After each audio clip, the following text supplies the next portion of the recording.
After returning from the mission, Mose looks over his new acquisition. His new title gave him 2 new skills: the Lucky Ruin, which allows him to turn items into cores, and the Ruiner Mix, which allows him to combine and store cores. Lyro was able to distribute the items probably because of this skill. It's a legacy he passed on to Mose, so it's now up to him to make sure the criminal story never repeats itself again. Through getting to know Lyro, Mose has learned that even NPCs in the game have feelings and are also human. They are different from characters who only speak back the way they were programmed. So calling Circuit just a game may be wrong. Perhaps it would be better to look at it as a whole new world. The protagonist is approached by Kia asking if everything is okay and what he plans to do during his vacation. Mose has no plans. The elf plans to visit her hometown, a small village in Azeris. Mose says he would love to visit it in the future, and his friend answers him with a smile that he can do it whenever he wants. Sometime later, Mose, who is not feeling too well, walks around the capital, Asparagon. He decides to take a break before his next mission, and that's when his magic orb starts ringing. When he picks it up, it turns out that Sharan is calling him. The former team meets together in a tavern. Mose is flooded with questions about what happened to him the whole time they didn't see each other. He says he doesn't know where to start because of how much has happened. In this case, the youngest member comes forward to tell the story first, and proudly informs that he has acquired a magic item, set of rings, which he uses with his girlfriend. Everyone rejoices and congratulates him sincerely.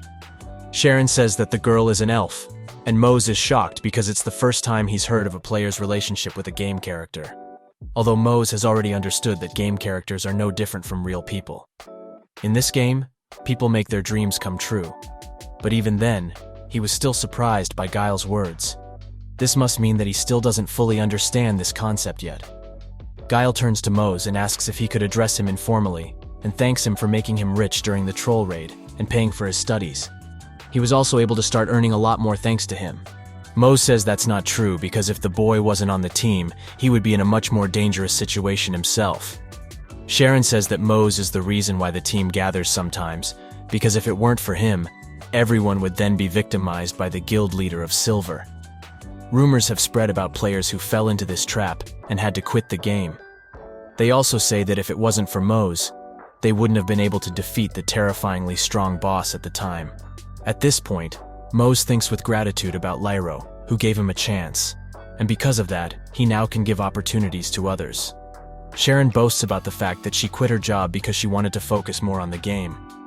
She also brags about her new rare rank weapon. Mose is impressed, especially since he knows how hard it is to get such items. Mose admires his friends' efforts. Comparing himself to them, Mose thinks that from acquiring the Star of Polarun until now with a tremendous amount of luck, he has acquired companions, high-ranking items, and skills much easier than others. He hoped that his luck will stay with him even in the future. Mose reminds himself that he promised to put effort into everything as long as he had the chance. He promised himself that he would enjoy the game, just like his friends. He decides that he needs to focus more on where he started. He proposes a joint mission to his friends, but at that time, he still didn't know what they would soon experience. After some time, the terrified team finds themselves in the cave and is surrounded by a group of monsters near a cliff. Their task is to remove the harmful monster colonies in the mines of Demont Hill. To understand what happened, we have to go back in time.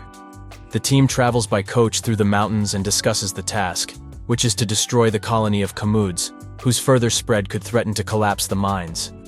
Mose asks if anyone knows anything about these monsters.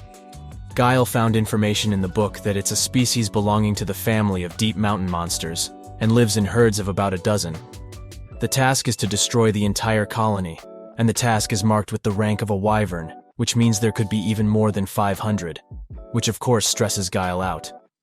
Mose states that in that case there must be someone leading them, so they should focus on killing the leader.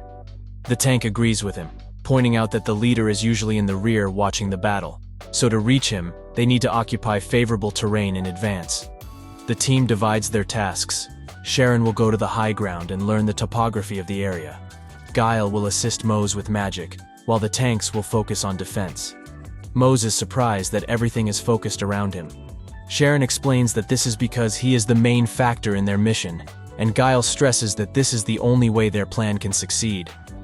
Mose, seeing the hopeful and trusting gazes of his friends, firmly announces that he is ready and understands the plan. The team is walking along paths in the cave heading down when suddenly Sharon stops them because she heard strange sounds. When they reach that point, it turns out that the path ends and they are on a cliff. Guile clings to the wall and warns the others about falling, when suddenly a monster appears right behind him. The archer shouts to warn him, and Mose jumps in and blocks the monster's attack. The tank checks to see if the mage is okay, and then when even more monsters appear. A new task information window also appears about the need to kill 1,500 enemies and one unknown monster.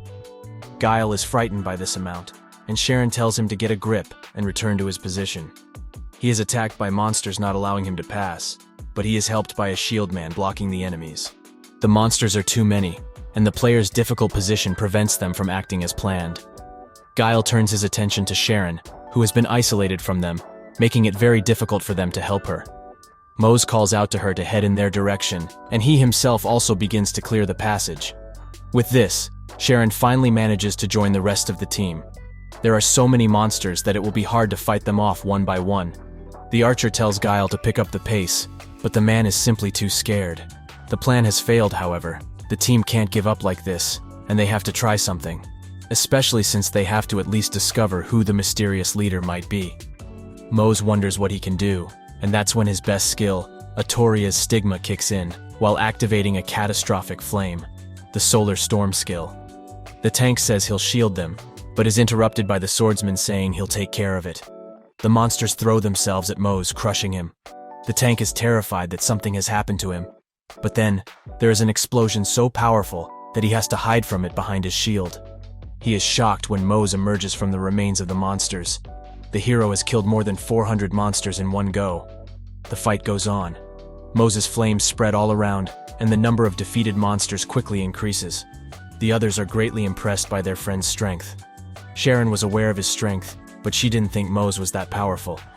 Mose defeats more than half of the monsters and checks to see if the others are okay. Now they all attack together and successfully stop the enemies.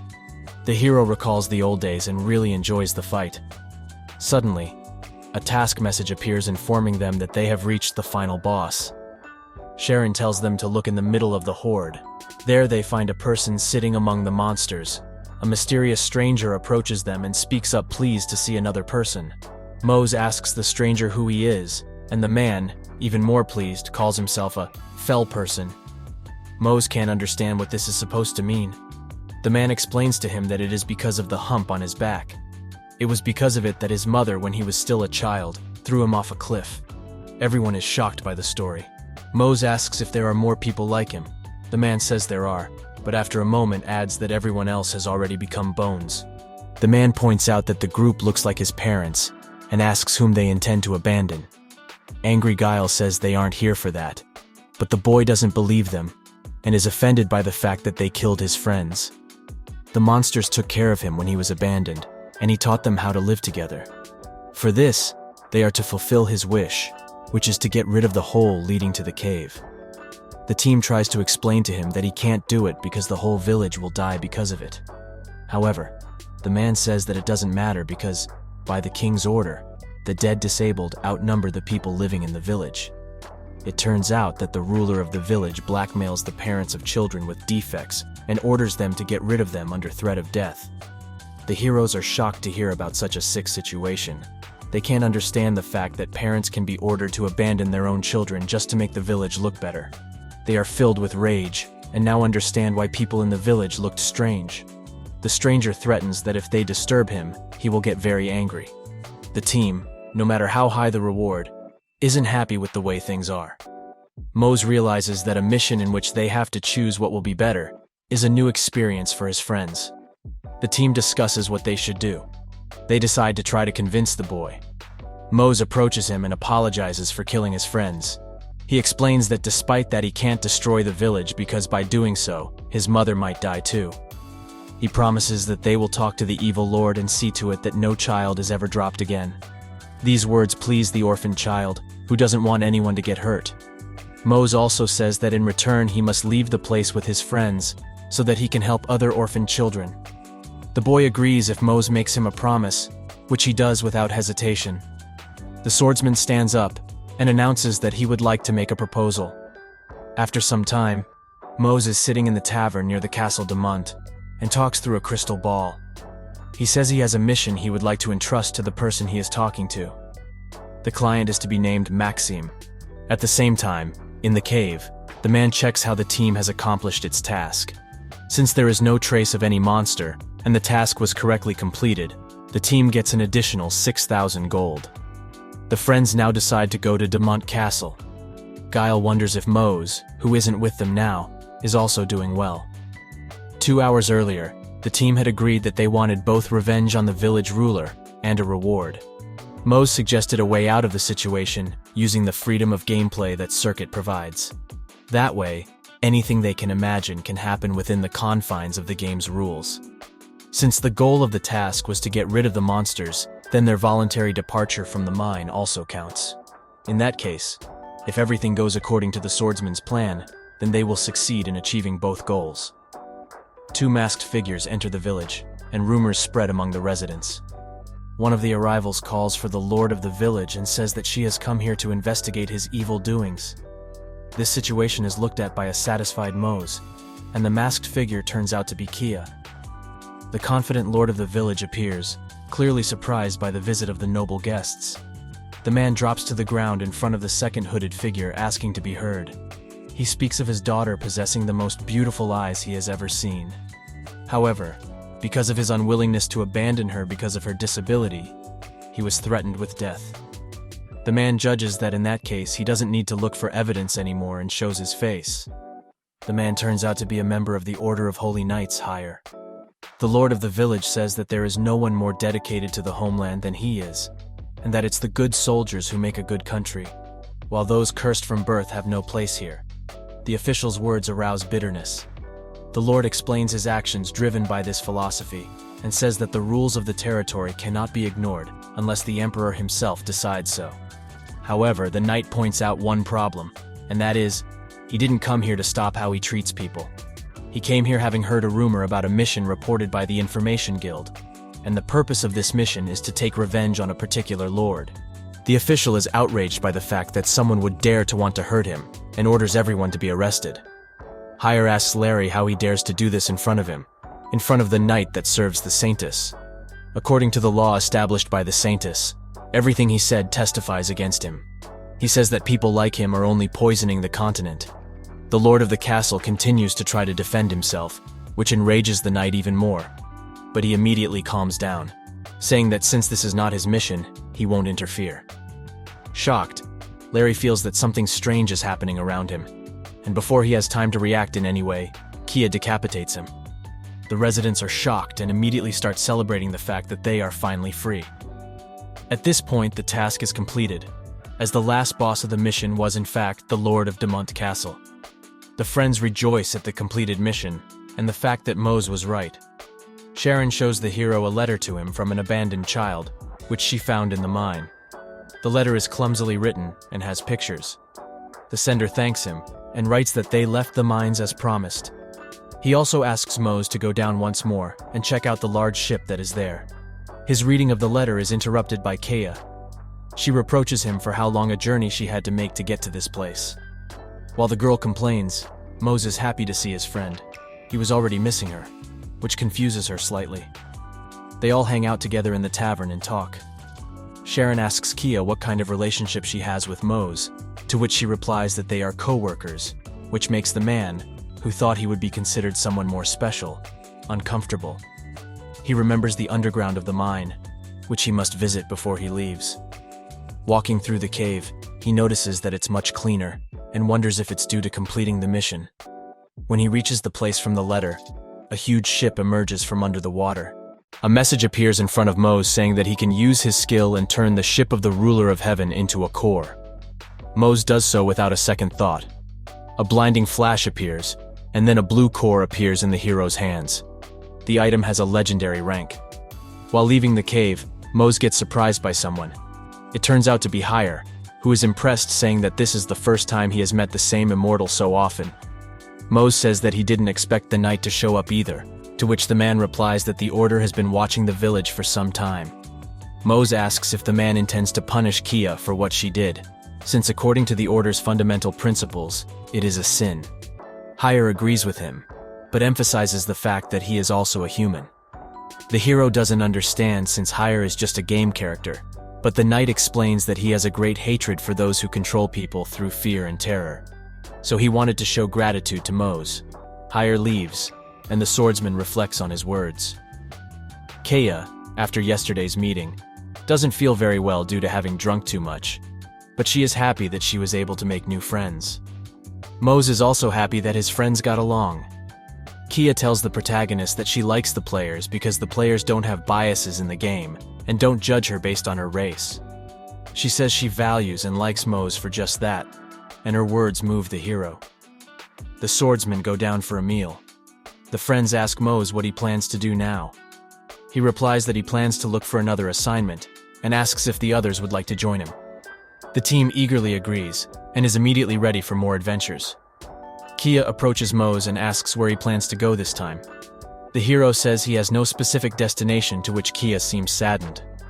Mose suggests that she go with them, which immediately improves her mood. Kia agrees very quickly. The group of friends travels by ship, which Mose found in a cave. Everyone is impressed by the transport and wonders where the swordsman got it from. Kia draws attention to an elf spirit on the ship. The hero says that this is Elsha, who is the core and base of this ship and the fairy of the tree. Elsha greets them and informs them that the heroes will soon reach Asparagon. After landing, Kia jokes about whether Mose is secretly a White Tower wizard or something like this. Mose tells everyone to go to the Information Guild, where he notices a large crowd of people. Mose pushes through the players and learns that all guild services on all continents are suspended. Everyone is shocked when suddenly a person in the crowd calls everyone into the square. On the screen displayed, dead bodies can be seen, which causes confusion among those gathered. A figure appears on the screen and says that they have effectively taken control, and the players won't be able to interrupt the transmission. He addresses the immortals, having resented their intrusion into their world, because no one allowed them to do so.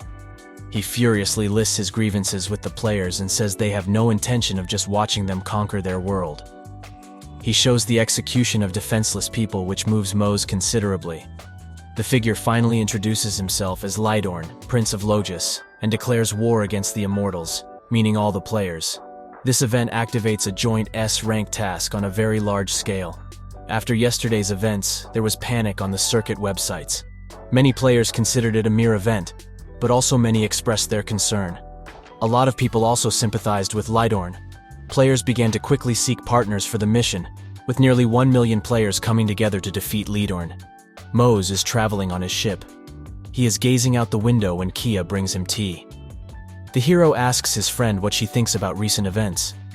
Kia answers him that such a turn of events surprised her, but she didn't feel anything special, most likely due to the fact that she has always participated in the war. In order not to be abandoned by her parents, she became a victim so that she could survive as a slave, in order not to lose to the people who cursed her blood. She was so focused on keeping herself safe that she didn't focus on other wars. Mose is once again sorry for what happened to her friend, and immediately apologizes to her. Kea, however, doesn't care at all. She says that according to wizards, this world is in an unstable state, with many dimensions constantly opening and closing. Every race other than humans originates precisely from these open passages, including the elves. Mose is surprised by the new information. In the beginning, there were many wars, but now all races have come to an agreement. However, discrimination against other races continues to exist, and now immortals have also appeared. The players cause a bit of trouble because of their nature. However, it's thanks to them that civilization has progressed even further. Mose asks her friend what she thinks about the players. Kia reminds him that, as she said earlier, she likes them because they look at her through the prism of what kind of person she is, not her race. She says that Mose is a great example of such a player. The hero at these words gets embarrassed and thanks her. The elf wonders what it might be like if all players were like Mose and his friends. Mose thinks it's due to the fact that many players don't understand the game characters. The likes of Lydorn exist, and he certainly has his reasons too. The hero looks with sorrow at those who have gone through a lot, but he doesn't support the tyrant's methods. He believes that it's impossible to solve problems this way. Therefore, he decides that he must quickly stop Lydorn. On the battlefield, it's raining, and the ground is full of the bodies of defeated warriors. One man who is badly wounded is shocked at how the entire legion of players was instantly defeated. He is horrified. He finds it impossible to defeat the Black Griffin cavalry. The news reports that in a major new event, the first guild to take part was totally smashed. To make matters worse, right after winning the battle, Prince Lydorn led his cavalry even further. Mose is watching the news through the crystal ball along with Kia. They say that the situation is getting more difficult, and they need to move to help. The team ponders together on what to do. The hero's friends decide to follow him to the end, which really shocks him. The team talks about how they realize that they are much weaker than Mose, but they will not abandon him as long as he leads them. They decide that their team should have a leader, and that leader should be Mose. The swordsman tries to contradict them, but seeing the approval from Kea, he finally agrees. He takes responsibility and asks for his friend's trust. The team is happy having Mose as their leader. Kea also vows her devotion. The hero thanks and promises to always stand in the front line. The situation on the battlefield is tough. The players are slowly losing hope. Then they get information from another front, where the situation is also critical. The soldiers are unable to continue fighting. The players decide to join together, and then the enemy cavalry arrives again. The surprised players start to run away, and one of them decides to buy the rest some time. He is immediately attacked, which knocks him off balance. At the same moment, a spell is cast, which repels the enemy. The person who saved the player tells him to go back to the others. The mysterious man turns out to be the first player to get to the White Tower, a wizard with third place in the official ranking, a player named Kellyon. In the tents of the players, there are discussions about the war. The leader is annoyed that all his allied parties were defeated by such a small unit. Kellyon says that this is no ordinary unit, and it's a miracle that so many players survived. One player gets angry at these words and accuses the mage of not helping. Another player stands up for Kellyon, but the argument is interrupted by a sudden noise. Lydorn's troops, at this point, are heading for the players' headquarters. The soldiers rush to their positions, led and hurried by one of the players. Kellyon stands and watches the advancing enemy forces, wondering if it is even possible to defeat them. Lydorn turns to his men, apologizes for forsaking his country and honor, and expresses gratitude that despite this, they chose to follow him. He says that not even a goddess could get in the way of their loyalty. He mentions his beloved, to whom he entrusted his soul, beloved who died at the hands of the immortals. At the end of his speech, he shouts the creed of the Black Griffins and orders his soldiers to spread their wings, at which they move to attack. The troops on Griffins easily deal with their opponents. Kellyon does what he can to help, however his mana is quickly reaching its limit. The man fears that this time they will suffer a total defeat, and wonders what to do. The mage suddenly gets a notification that Elsha asks for his mana. He is surprised at how powerful she must be since she needs so much, but decides not to think about it and just gives her what he has left. At the same moment, Mose's ship appears in the sky, and all the players are surprised. The machine opens its cannons, and Elsha prepares to fire. She attacks and successfully wounds the enemy.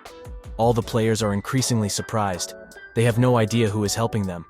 Someone shouts that they should not delay and take advantage of the situation by attacking the distracted enemy. From the ship, the situation is watched by Mose with his team, while they prepare to go down to join the players' army. They enter the middle of the battle and immediately attack. Blows are exchanged. Mose, while helping others, also gets attacked, and in turn, he is helped by Kellyon. The mage thanked them for their help, thanks to which they avoided a critical situation. Kellyon says that he didn't even dream that there was a player with such a huge ship, and helps Mose to stand up. They are interrupted by Kia, who says this isn't the time for greetings. The swordsman agrees with her, saying he would be happy to talk later. Immediately after this brief exchange of words, the two men return to the fight. The fight turns out to be much more difficult than Mose had anticipated. Each of the soldiers is extremely strong. The hero then uses his skill, Atoria's fencing, and aggressively attacks. Only after a while does Mose realize that he has stepped too deep into the enemy's army, and thus finds himself in an awkward situation. He collides with Kea's back and asks if she's okay. He tells her not to worry, as he will do everything to protect her. Kea smiles at these words, then says he doesn't need to, because she is perfectly capable of taking good care of herself. She tells her friend to do the same as well. The swordsman agrees with her words and decides to do his best. Then he notices that Lydorn is standing in front of him. The prince is standing on a high cliff. They maintain eye contact for a moment, after which they both throw themselves into the fight.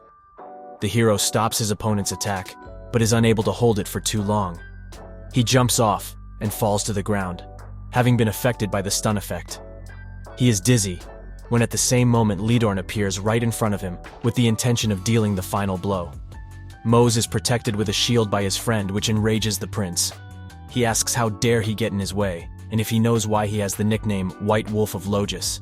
He explains that it's because anyone who gets in his way will be crushed to death by his white wolf fangs. Then a sword appears from behind the shield man and pierces him. Mose is terrified, and the man suffers from the inflicted attack. The shield man says goodbye to his friend, and his character slowly disappears. Lydorn is ready to kill Mose now as well. The swordsman is filled with rage and rises up supported by his sword, which is now covered in flames. Atoria's effect and Solar Rage are activated. This is a limited skill that only activates with all Atoria equipment when forcibly activated through the emotion of rage. Mose is ready to do anything to defeat his opponent. He swings his sword, and an incredibly active exchange of blows begins. Mose's skill takes away his health, however. His strength and speed increase significantly. The attacks from the swordsman become more aggressive, and his strength increases. Even Lydorn himself notices this. Mose's strength and speed increase once again. Mose takes a strong swing and strikes, which throws the opponent really far away. Lydorn says that it looks like the immortals also know how to be angry after the death of a comrade. Mose tells him to shut up. 40% of his health is taken away in exchange for 200 points of strength and speed. The opponents exchange more blows, and Lydorn talks about how, after all, Mose's comrade is an immortal who will come back to life, and yet Mose feels such rage. He tells him to imagine what fury he felt when he was given the opportunity to experience an eternal farewell to his beloved. With these words, the prince attacks with tremendous force. Mose can't believe it as he sees his opponent's level rise, and the enemy becomes even more powerful. Lydorn challenges the immortals and says that they are outlaws and not qualified to walk in this world. He tells Mose to plunge to his own death, that this is the punishment to which he condemns him. A blade appears behind the swordsman, the same one that killed his friend, and soon pierces him as well. Mose, mortally wounded, immediately falls to the ground. Lydorn says that the players don't own this world, so why are they destroying it at will? He asks the question of why they decide the fate of those he loves with their dirty hands. He demands an answer from Mose, and then the swordsman's friends appear to finally help him. Mose shouts to them so they'll run away, but it is too late. Lydorn's blade reaches Guile, and Sharon is terrified. Lydorn tells Mose to feel helpless when the blade retaliates against his beloved people. The hero, in despair, screams for him to stop when at the same moment the blade begins to materialize behind Sharon's back. At that very moment, Kellyan appears and saves the terrified girl. Both the enemy and Mose himself are shocked, as Kellyan and Sharon have disappeared, and only Lydorn's sword itself remains before their eyes. The fighting on the battlefield continues. Kia kills a griffin when it suddenly starts to rain, making battle conditions much more difficult. Kia notices a friend struggling with an enemy leader. Mose screams and asks Lydorn to stop it. However, he stays unfazed and asks why he should stop. He calls the players hypocrites, cursed monsters, and anger grows in him once again. He says that the pain the hero feels being immortal in this world is nothing more than an artificial emotion. After a moment, he adds that a few days are enough for his loved ones to return to this world. He is filled with visible grief, and Mose is increasingly shocked. Lydorn says that his beloved wife was killed by players like Mose. They kept returning no matter how many times he killed them. Lydorn says their last words were that they should stop playing this stupid game. The prince points out how players treat this world as just some game. Mose is deeply moved by these words and notes the truth in what Lydorn says. After a certain amount of time, the Solar Rampage ability is turned off. Lydorn tells him that he knows that not all players are like this. However, it's always them, sowing confusion without any responsibility. That's why he arrived with the intention of solving the problem. He asks Mose if he still thinks he has the right to stop him. The hero is paralyzed. He realizes that Lydorn is right, however he can't back down now. He has to continue, even only because of the others who are still fighting. He is the only one who can defeat the enemy leader.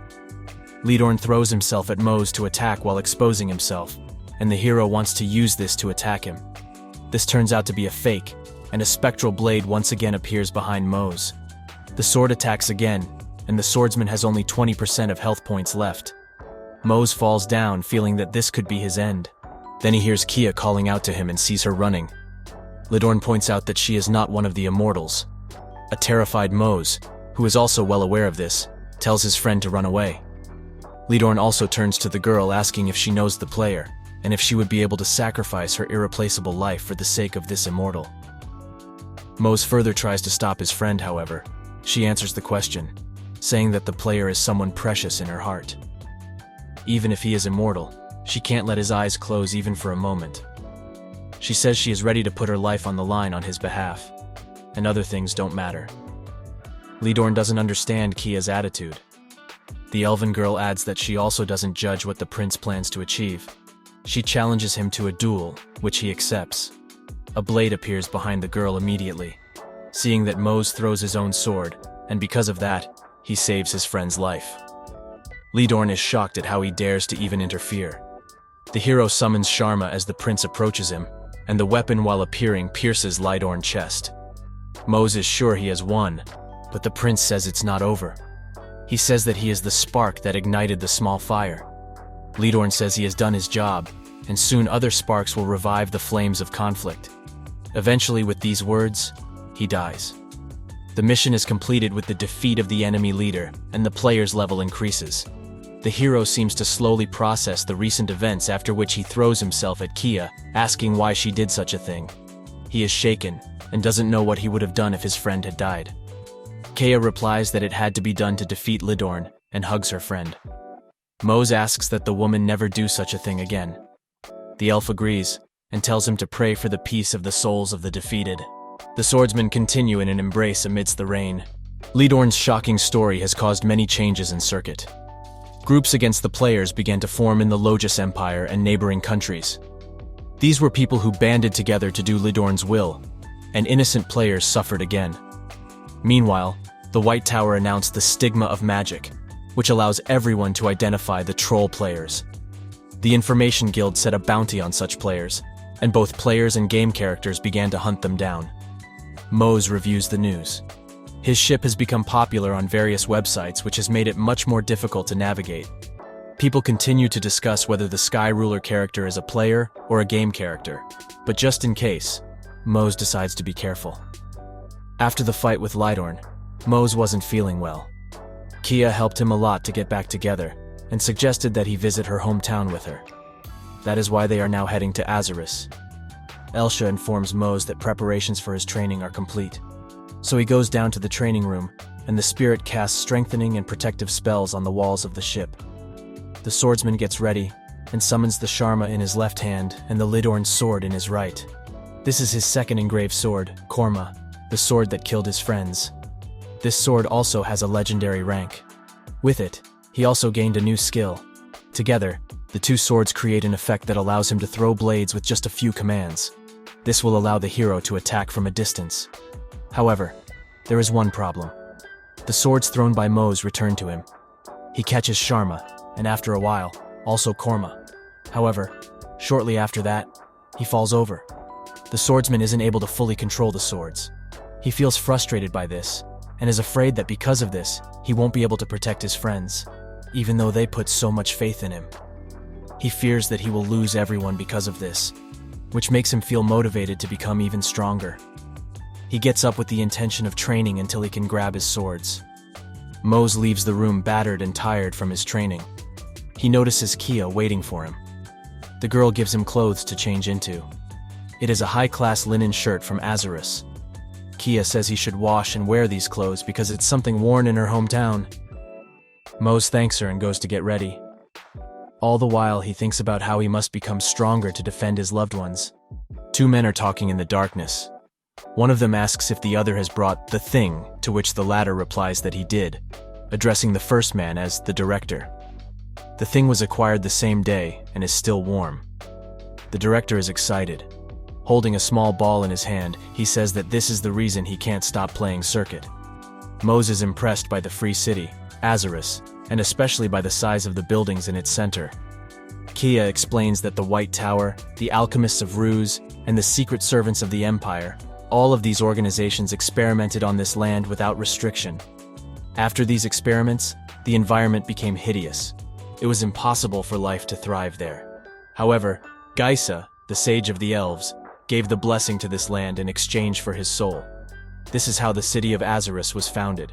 Mose asks why the city is called free. Kea explains that it is because it has no ruler. Mose asks what happens when someone commits transgressions.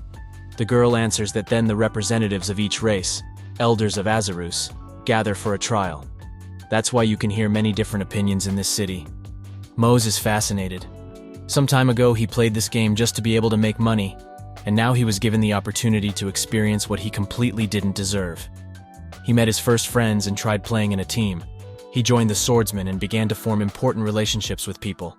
And even in the final battle with Lydorn, he decided that he would defend everyone. He is snapped out of his thoughts by Kia. She grabs his hand and says they have to move because there are still many places she wants to show him. Mose, seeing his friends smiling, vows to himself once again that he will always protect her. This is it for part 3. Comment below with part 4 if you want me to make another part. Also, share the video with your friends and subscribe so you won't miss any uploads in the future. Thanks for watching, guys. See you in the next video.